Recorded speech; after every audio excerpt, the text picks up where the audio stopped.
எனக்கு காவல் மகமாயி சமயபுரத்தாயே உன் மகள் எனக்கு எல்லாமும் நீயே.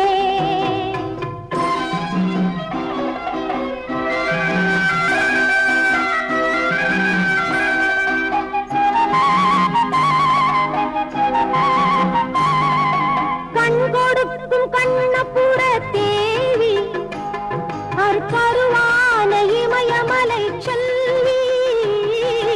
கண் கொடுக்கும் கண்ணபுர தேவி கருவான இமயமலை செல்வி. மூவிலை வேல் கை கொண்ட காளி பகை முடிக்க வந்த